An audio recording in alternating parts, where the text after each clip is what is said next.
आज के दौर में आमदनी बढ़ाना जितना जरूरी है उतना ही जरूरी है अपनी आमदनी को सही तरीके से मैनेज करना।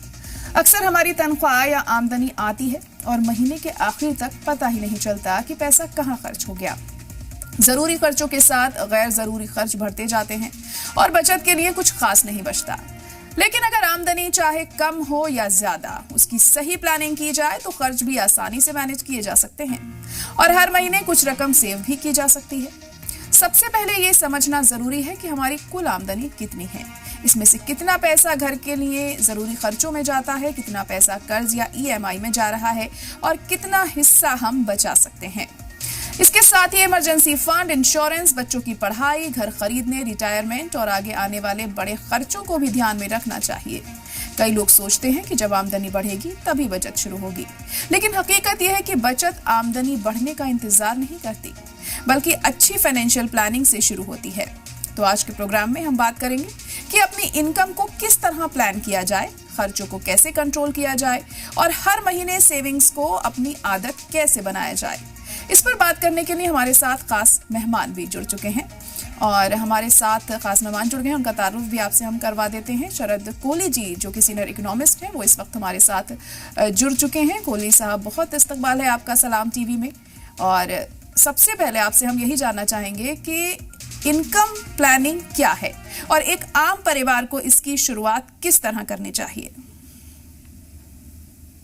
सलाम जायरा और सलाम के सभी नाजरीन को मेरा सलाम। देखिए, सबसे पहले तरीका क्या है कि जैसे ही आमदनी आपकी आती है तो जनरली हमने देखा है लोग क्या करते हैं कि लोग खर्च करना सीधा शुरू कर देते हैं और खर्चे सिर पर खड़े होते हैं। कभी बच्चों की फीस है, कभी मकान का किराया है, कभी घर का किचन का सामान है, दुनिया भर के खर्चे सिर पे खड़े हो जाते हैं और सीधा खर्च। उसका तरीका, पहले जैसे ही इनकम आए तो आपको एक नोटपैड लेके, चाहे अपने मोबाइल फोन पर, चाहे कागज पेन से, जैसे आप करते हैं, चाहे लैपटॉप पर, आपको पहले एक महीने की प्लानिंग बनानी चाहिए कि मेरे महीने के ये खर्च हैं। उन खर्चों के हिसाब से वहां अमाउंट लिखना चाहिए। थोड़ा बहुत फर्क हो सकता है पर एक प्लानिंग होना चाहिए। दूसरा सबसे बड़ी गलती जायरा लोग क्या करते हैं कि बचत जो है, जिसको सेविंग हम कहते हैं, आप बचत का क्या तरीका मानते हैं? ज्यादातर लोग बचत का तरीका ये मानते हैं कि जो खर्च हो गया उसमें से जो बच गया वो बचत है। पर आपको हैरानी होगी कि फाइनेंस की दुनिया में बचत का मतलब बिल्कुल दूसरा होता है। जी। बचत का मतलब है कि जैसे ही आपकी आमदनी आए बैंक में या कैश जैसे भी आ रही है, आप दुकान चलाते हैं, आप नौकरी करते हैं, आप कोई प्रोफेशन में है, किसी भी काम में है, तो आते ही 20% उसका एक तरफ निकाल दीजिए। इसको बोलते हैं अंग्रेजी में पे योरसेल्फ फर्स्ट। पहले खुद को आप तनख्वाह दीजिए, वरना तो आप किसके लिए, आप दूध वाले के लिए कमा रहे हैं, आप राशन वाले के लिए कमा रहे हैं, आप मकान के किराए के लिए कमा रहे हैं, बच्चों के स्कूल के लिए कमा रहे हैं, आप अपने लिए कहाँ कर रहे हैं? तो 20% पहले निकाल के एक अलग बैंक अकाउंट में जायरा रखना चाहिए। ये मैंने देखा है कि करीब 99% लोग ये गलती करते हैं कि वो बचे हुए पैसे को सेविंग बोलते हैं। तो उस 80% में गुजारा करने की आदत होनी चाहिए। 80% में गुजारा करना सीखना चाहिए। अगर आप अपना वेल्थ बनाना चाहते हैं, अगर आप अपना कॉर्पस बनाना चाहते हैं और इमरजेंसी के लिए एक फंड बनाना चाहते हैं, सबसे जरूरी बात कि कल को आपके ऊपर मुसीबत पड़ गई और मुसीबत पड़ गई, कोई बीमारी आ गई या कोई आपको अचानक पैसे की जरूरत पड़ गई, तो आपके पास तो पैसा जुड़ा हुआ रखा ही नहीं है। तो इसलिए 20% पैसे को एक तरफ निकाल के रखना चाहिए और 80% की घर के सभी लोगों को एक साथ बैठ के ये प्लानिंग करनी चाहिए किसका कितना खर्च है। तब ये आप फाइनेंशियल प्लानिंग ढंग से कर पाएंगे, वरना तो उम्र गुजर जाती है, पैसे आते रहते हैं और जाते रहते हैं, कोई हिसाब नहीं रहता, थोड़े बहुत बच जाते हैं, वो बचे हुए भी कभी ना कभी खर्च हो जाते हैं। जायरा, बिल्कुल, और आपने बहुत अहम बात कही है यहाँ पर, पे योरसेल्फ फर्स्ट, और बहुत जरूरी है ये चीज, हम सभी को समझना चाहिए अगर सेविंग करनी है तो। शरद साहब, महीने की आमदनी को खर्च, बचत और इन्वेस्टमेंट के बीच किस तरह बांटना बेहतर रहता है? देखिए, एक पुराना फॉर्मूला है जायरा, 50-30-20। 50-30-20 ये फॉर्मूला पुराने जमाने से चलता आ रहा है कि 50% पहले आप अपनी जो बुनियादी जरूरतें हैं उसके लिए निकालिए, जो बहुत जरूरी सामान है, खाने पीने पे खर्च है, बच्चों की स्कूल फीस है। उसके बाद 30% आप निकालिए अपने कंफर्ट्स पर। कंफर्ट से मतलब है जो इतना जरूरी नहीं है, कम जरूरी है, और जो 20% है उसको सेविंग के लिए रखिए। तो 50-30-20 में भी आप देखेंगे कि 20% फिर भी सेविंग के लिए रूल रखा गया है। तो मुझे लग रहा है इस अब ये देखिए, एक शख्स से दूसरे शख्स पे थोड़ा फर्क हो सकता है। कुछ लोगों की फैमिली बड़ी है, कुछ लोगों की फैमिली छोटी है, कोई अकेले रहता है, कोई पीजी में रहता है, तो एक शख्स से दूसरे शख्स तक थोड़ा थोड़ा फर्क महसूस हो सकता है। पर एक जनरल रूल अब आजकल जो नया निकल कर आया है, जिसके बारे में मैंने आपको बताया जायरा, कि आप जैसे मर्जी करिए, क्योंकि अब हुआ क्या कि पहले जो कंफर्ट थे आज वो जरूरतें बन चुकी हैं, पहले जो लग्जरी थी आज वो कंफर्ट बन चुके हैं। तो इसलिए 20% सेविंग पे ज्यादा ध्यान देना चाहिए। आप कंफर्ट पे दे रहे हैं, जरूरतों पे दे रहे हैं, वो अब इतना मायना नहीं रखता है, क्योंकि जो लाइफस्टाइल है वो लगातार बदलता रहता है। जी जी, तो क्या इनकम के हिसाब से भी हम इस फॉर्मूले को बदल सकते हैं जो भी आपने बताया? नहीं, मुझसे किसी ने सवाल पूछा जायरा कि भाई जिसने अभी कमाना नया शुरू किया है, अभी मान लीजिए उसने कोई नई पहली बार नौकरी ज्वाइन करी है, 20-25-30 हजार रुपए तनख्वाह है या 50,000 तनख्वाह है, जितनी भी तनख्वाह है, तो मैंने कहा ये 20% वाला रूल तो आपको पहले दिन से रखना है, पहली तनख्वाह से रखना है, पहली आमदनी से रखना है। ये 20% वाला रूल आपने बिल्कुल नहीं छोड़ना है। जो शख्स शुरू से इस 20% वाले रूल को रखता है, देखिए अमीर बनने की ख्वाहिश तो हर एक में होती है। कौन नहीं चाहता कि मेरा अच्छा खासा एक बैंक बैलेंस हो, अच्छा खासा इन्वेस्टमेंट हो, अच्छा मकान हो, अच्छी कार हो, पर ये सपने जब ही पूरे हो सकते हैं अगर आप ये 20% वाला रूल पहले दिन जब आप कमाना शुरू करते हैं उसी दिन से ये आदत डाल लेनी चाहिए। बिल्कुल, ये आदत शुरुआत से ही आप डालेंगे तो उम्मीद है कि सेविंग बढ़िया होगी आपकी। और बहुत अहम बात कही आपने यहाँ, अगर किसी की आमदनी कम है और खर्च ज्यादा है तो वह सेविंग की शुरुआत किस तरीके से कर सकता है? आमदनी कम है, खर्च ज्यादा है, पहले तो ये सिचुएशन होनी ही नहीं चाहिए। देखिए, किफायत नाम की कोई चीज है, तो मुझे लगता है किफायत, इसको अंग्रेजी में हम फ्रूगल बोलते हैं, तो किफायत से जो शख्स नहीं चलेगा उसी के साथ ऐसा होगा कि आमदनी अठन्नी और खर्चा रुपया जैसे बोलते हैं। तो मुझे लग रहा है पहले तो ये सिचुएशन नहीं आनी चाहिए। तो फिर उस शख्स के लिए तो एक ही रास्ता है कि वो उधार के नीचे दब जाता है। आजकल आपने देखा होगा जो हमारे परिवार है वो 2 मिनट लगता है उनको लोन ले लेते हैं, ईएमआई अपने सिर पर ले लेते हैं। एक ईएमआई ली, दूसरे मकान के लिए ले ली, कार के लिए ले ली, घूमने फिरने के लिए ले ली, बच्चों के एजुकेशन के लिए ले ली, लोन पर लोन लेते जाते हैं। मुझे लग रहा है आमदनी कम और खर्चा ज्यादा, ये सिचुएशन तो आपको गड्ढे में ले जाएगी, इससे बचना चाहिए। बिल्कुल। और इमरजेंसी फंड कितना होना चाहिए किसी भी शख्स के पास, और इसे तैयार करने का सही तरीका क्या है? क्योंकि बहुत सारे प्लान्स होते हैं, हम बैंक्स में भी देखते हैं कि तमाम तरह की वो हमें बता देते हैं क्या कुछ प्रोग्राम्स उनके पास हैं, क्या स्कीम्स हैं, लेकिन इसको हम तैयार कैसे करें और सबसे सेफ और इफेक्टिव क्या रहेगा इमरजेंसी फंड के लिए? देखिए, मैंने जिस 20% का जिक्र किया अभी थोड़ी देर पहले, ये 20% आपको एक तरफ निकाल के रखना है। इसी 20% में से आपने इन्वेस्ट भी करना है। देखिए, ज़रा समझने वाली बात है, खाली सेव करना काफी नहीं है। आप खाली सेव करेंगे तो वो पैसा आपका दूसरे बैंक अकाउंट में पड़ा रहेगा, तो वो पैसा आपको कोई रिटर्न नहीं देगा। सेविंग बैंक अकाउंट में तो आजकल 2-3% इंटरेस्ट मिलता है, 3-4% ज्यादा मिल जाता होगा, कहीं कहीं कोई ज्यादा दे देता है। तो इसलिए आपको ये देखना है कि आप पैसे को आगे इन्वेस्ट भी करें। उसी 20% में से ही आपको इमरजेंसी फंड भी बनाना है। तो इसको जब हम इन्वेस्टमेंट के तरीके बताते हैं कि इस 20% को आगे कहां इन्वेस्ट करना है, उसमें हम फिर एक हिस्सा, जैसे आपने एफडी में रख लिया या आपने सेविंग अकाउंट में थोड़ा पैसा छोड़ दिया, या कोई लिक्विड फंड होता है जिसमें से आप फटाफट जरूरत पड़ने पर निकाल सकते हैं। तो उसी 20%, अब देखिए मैं 20% कहूंगा सेविंग है और मैं कहूं कि आप 20% आप इमरजेंसी फंड भी रखिए, तो दूसरा सामने वाला ये कहेगा कि मैं फिर खर्च कहां से करूंगा, मैं जीऊंगा कैसे, मैं अपने खर्चे कैसे करूंगा। तो उसी 20% में से इमरजेंसी फंड भी बनता है, उसी 20% में से आप इन्वेस्ट भी करते हैं। बिल्कुल। ईएमआई और कर्ज के बोझ के बीच सेविंग और इन्वेस्टमेंट को किस तरह से हम बैलेंस कर सकते हैं? देखिए, पहले ये समझना जरूरी है जायरा कि आप कितनी ईएमआई अपने सिर पर ले सकते हैं। बहुत लोग सवाल पूछते हैं कि मान लीजिए हम 1 लाख रुपए महीने का कमाते हैं, तो हम कितनी ईएमआई अपने सिर पर लें तो वो ठीक रहेगा। ये अंदाजा नहीं लग पाता है कई बार, क्योंकि एक शख्स से दूसरे शख्स के खर्च अलग अलग किस्म के होते हैं। तो हमने एक औसतन एक एवरेज हमने निकाला जायरा के आपकी आमदनी का 30% से ज्यादा ईएमआई नहीं होना चाहिए। यानी कि अगर आप 1 लाख रुपए कमाते हैं महीने का, मैं एक एग्जांपल ले रहा हूं, तो 30,000 से ज्यादा आपकी सारी ईएमआई मिला के, सब ईएमआई, चाहे मकान की हो, चाहे कार की हो, चाहे एजुकेशन लोन की हो, चाहे ये घूमने फिरने की पर्सनल लोन हो, कोई भी लोन ले, पर 30% से ज्यादा अगर आप ईएमआई अपने सर पर ले लेंगे तो आप कभी ना कभी एक बहुत बड़ी मुसीबत में फंस सकते हैं, ये ध्यान रखना है। और 30% ईएमआई हो गया, 20% आपकी वो सेविंग में जा रहा है, तो इस तरीके से आपको बैलेंस आउट करना पड़ेगा। अब देखिए ये जो आप सवाल पूछ रही हैं, इसमें बहुत जनरल में जवाब देना कई दफे बहुत मुश्किलात में डाल देता है, क्योंकि जैसा मैंने कहा कि एक परिवार मान लीजिए कहीं दिल्ली में रहता है, दूसरा परिवार किसी गांव में रहता है, तीसरा परिवार एक टियर 2 सिटी में रहता है, चौथा परिवार टियर 3 सिटी में रहता है। तो ये एक फैमिली से दूसरी फैमिली तक ये थोड़ा थोड़ा फर्क होता है, पर मोटा मोटा मैंने आपको एक तस्वीर खींच दी है। बिल्कुल।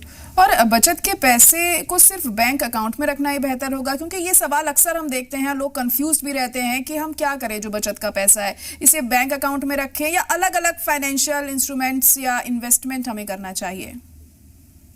अगर खाली बैंक अकाउंट में रखेंगे जायरा, तो बैंक अकाउंट में तो आपका अगर जो एफडी भी होती है, जो बैंक अकाउंट की सबसे बढ़िया चीज मानी जाती है, वो भी आपको टैक्स काट के मुश्किल से 4-5% रिटर्न देती है। तो अगर आप बैंक अकाउंट में रखेंगे तो आप तो इन्फ्लेशन, महंगाई जिसको हम कहते हैं, उसको भी दबा नहीं पाएंगे, क्योंकि आपका पैसा जो है वो साल में उल्टा कम होता जाएगा। तो जब आपकी सेविंग इकट्ठी हो जाए तो आपको मैं पांच छह चीजें बता देता हूं सलाम के सभी नाजरीन को, जहां रखना है।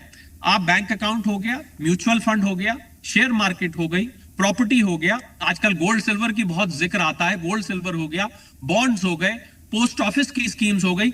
ये 6 से 7 अलग अलग इंस्ट्रूमेंट्स में आपको पैसा रखना चाहिए। अब कितना कहां रखना है ये इस पर डिपेंड करेगा जायरा कि उस शख्स की जो रिस्क लेने की, जोखिम लेने की जो कैपेसिटी है वो कितनी है। अगर वो यंग है, जेनजी है, वो लोग ज्यादा जोखिम उठा सकते हैं, वो कुछ शेयर्स भी ले सकते हैं, थोड़ा गोल्ड सिल्वर में रख सकते हैं। अगर मान लीजिए कोई रिटायर्ड शख्स है, तो रिटायर्ड जो है वो बैंक पर और म्यूचुअल फंड्स पर इस पर ज्यादा भरोसा करेगा। तो ये डिपेंड करता है आपकी उम्र कितनी है, जोखिम लेने की कैपेसिटी कितनी है और आप कितने एसेट्स में उसको मैनेज कर सकते हैं। क्योंकि क्या है कि कई लोग ये भी कहते हैं यार कहाँ कभी बैंक में एफडी के लिए जाओ, कभी सोना चांदी बेचने के लिए जाओ, कभी शेयर्स के लिए डीमैट अकाउंट खोल के देखो, कभी म्यूचुअल फंड के लिए खोल के देखो। तो ये बहुत एक नियम, एक रूल है इसमें जायरा जो बताना चाहूंगा, उसको इंग्लिश में कहते हैं if you want your money to work for you, तो you have to work for your money first. अगर आप चाहते हैं कि आपका पैसा आपके लिए काम करे, तो आपको अपने पैसे के लिए काम करना पड़ेगा। और यही गलती लोग करते हैं। लोग पैसे के लिए, कमाई के लिए तो जहां नौकरी करते हैं, काम करते हैं, वहां तो दिन रात काम करते हैं, पर जब पैसा आ जाता है तो उसके लिए वो बिल्कुल काम नहीं करते, उसके लिए वो महा आलसी हो जाते हैं। और मैं माफी चाहूंगा ये कहने के लिए। बिल्कुल। और महंगाई को देखते हुए फ्यूचर प्लानिंग के लिए आज की इनकम में से कितना हिस्सा हमें बचाना जरूरी है, क्योंकि महंगाई भी बहुत ज्यादा बढ़ रही है और उसके साथ मैनेज करना भी उतना ही मुश्किल हो जाता है, और फ्यूचर प्लानिंग भी करनी है, तो फिर क्या करें?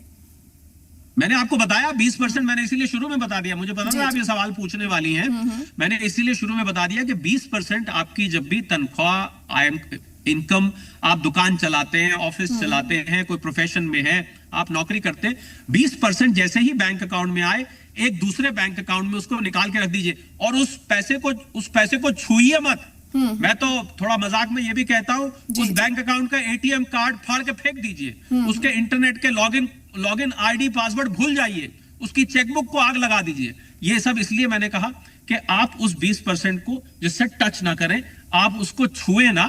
इसका मतलब कोई सच में ना ये कर बैठे, ये मैं मजाक में कह रहा था, मेरा मतलब उस 20% को आपने छूना नहीं है। वरना क्या होता है, एक पुरानी गांव में कहावत होती है, बोला जाता है कि बिल्ली के नजदीक जो है ना, वो दूध दही जमाना बहुत मुश्किल हो जाता है। तो आपके खर्चे इतने होते हैं कि वो आप उस पैसे को कभी ना कभी फिर निकाल लेते हैं। तो ऐसी जगह कर देना चाहिए जहां से आप उसको जल्दी ना निकाल पाए। ये जो सेविंग है जायरा, ये थोड़ा सा जबरदस्ती इसमें चाहिए होती है, एक डिसिप्लिन चाहिए होता है। जी बिल्कुल। और एक और चीज आजकल हम देखते हैं, फैमिलीज में हस्बैंड एंड वाइफ दोनों वर्किंग होते हैं, तो ऐसे में उन दोनों को मैनेज करने में अपनी सेविंग्स को किस तरीके से काम करना चाहिए, क्योंकि ये थोड़ा कंफ्यूजन भी रहता है और कई बार इस तरह के सवाल भी आते हैं कि किस तरीके से दोनों के जो इनकम होगी हम उसको सेविंग के तौर पर हम आने वाले दिनों में उस काम कर सकें उस पर। देखिए, अगर खवातीन अपने शोहर को समझा दें कि देखिए ये तो मैं अपने पैसे बचाऊंगी, आप खर्च करिए। या उल्टा हो जाए, शोहर कह दें अपनी अपनी खवातीन को कि ठीक है हम जो है इसको हम खर्च करेंगे या आप खर्च करिए। तो मुझे लगता है दोनों में एक कोऑर्डिनेशन होना चाहिए कि आप दोनों के दोनों अगर पैसे खर्च कर रहे हैं तो समझिए आपने 2 खिड़की खोल दी जहां से हवा जा रही है, तो एक खिड़की को बंद रखना चाहिए और कोशिश करना चाहिए कि एक इनकम जो है वो बचत के रूप में, सेविंग के रूप में होती रहे। अब ये आपके खर्चों पर डिपेंड करेगा ना ज़ाहिरा। मान लीजिए खर्चे इतने हैं कि दोनों की इनकम मिला के खर्चे चल रहे हैं, तो फिर तो दोनों को ही अपना अपना अपना रोल प्ले करना पड़ेगा। पर कोशिश करनी चाहिए अगर डबल इनकम है तो सेविंग के चांसेस ज़ाहिरा देखा जाता है कि बढ़ जाते हैं। जी जी बिल्कुल, लेकिन खर्चा भी या महंगाई जिस तरीके से उसी हिसाब से बढ़ जाते हैं, तो बहुत जरूरी यहाँ पर शरद साहब ये हो जाता है कि हम थोड़ा कंट्रोल करें, क्योंकि अगर ज्यादा पैसा आता है तो हम खर्चा भी वैसा ही करना शुरू कर देते हैं। जी हाँ, बहुत अच्छी बात आपने कही। ऐसा देखा जाता है कि किसी शख्स की अगर तनख्वाह 1 लाख रुपए महीना है और उसका खर्च अभी 80,000 रुपए करता है, यानी कि 20,000 रुपए महीने का वो बचाता है। मैं एक एग्जांपल लेके चल रहा हूं। जैसे ही उसकी तनख्वाह 1,25,000 हो जाती है तो उसको कायदे से 45,000 बचने चाहिए, पर आपको हैरानी होगी सुन के वो शख्स अब मात्र 10-15,000 रुपए बचा पाता है, क्योंकि वो सोचता है अब तो मेरी आमदनी बढ़ गई है, अब तो मैं ज्यादा खर्च कर सकता हूं, कर सकती हूं, अब तो हम बड़ी गाड़ी ले सकते हैं, अब तो हम महंगी जगह खाना खाने जा सकते हैं, अब तो हम महंगा ब्रांड पहन सकते हैं। तो ऐसा देखा जाता है कि आमदनी जब बढ़ती है तो उससे ज्यादा खर्च बढ़ जाता है। तो आपको हैरानी होगी सुन के कि ज्यादा आमदनी वालों की सेविंग और उल्टा कम हो जाती है।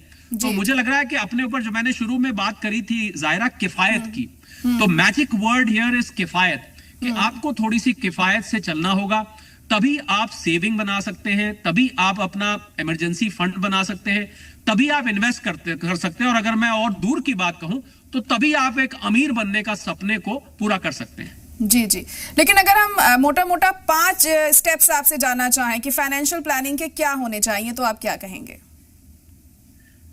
स्टेप्स तो बहुत सारे होते हैं, पर आपने 5 पूछे हैं। पहला तो ये कि जैसे ही आपकी तनख्वाह आए, बैठ के सबके घर के लोगों को बैठ के प्लानिंग करनी चाहिए कि किसने कहां कितना खर्च करना है इस महीने का। दूसरा, 20% आपको सेविंग के लिए, जो मैंने बताया, अलग निकाल के रख देना चाहिए। तीसरा, 80% में गुजारा करना सीख जाना चाहिए। ये मुश्किल काम है। जब मैं बोलता हूं 80% का, लोग कहते हैं हमारी तो पूरी तनख्वाह में गुजारा नहीं होता। लो, ये तो कहने लगे कि 80% में गुजारा कर लीजिए, पर यह आपको करना पड़ेगा। चौथा, खाली सेविंग काफी नहीं है, आपको सेविंग के बाद इन्वेस्ट भी करना पड़ेगा। और पांचवा, आपको उस इन्वेस्टमेंट को हर 3 महीने बाद एक रिव्यू करना चाहिए। उसको ये नहीं कि आपने इन्वेस्ट किया और उसके बाद भूल गए। मैंने देखा लोग उनकी एफडी मैच्योर हो जाती है बैंक में, उनको याद नहीं रहता। 6 महीने बाद बैंक वाले के पास जाएंगे, भैया हमारी तो एफडी मैच्योर हो गई, हमने तो देखा ही नहीं, हमें तो याद ही नहीं रहा। तो इसको बाकायदा नोट करके रखना चाहिए, एक सलीके से चलना चाहिए, एक तरीके से चलना चाहिए।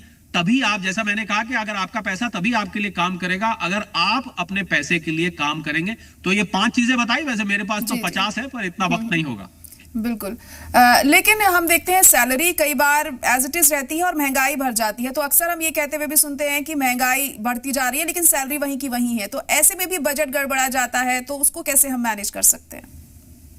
अब एक तरीका तो ये, जाके अपने जिनके यहाँ आप नौकरी पेशा कर रहे हैं, जरा उनसे थोड़ी सी कशमकश करिए कि भाई सैलरी वाली बढ़ाई है, हमारा तो जो खर्चे बढ़ गए हैं।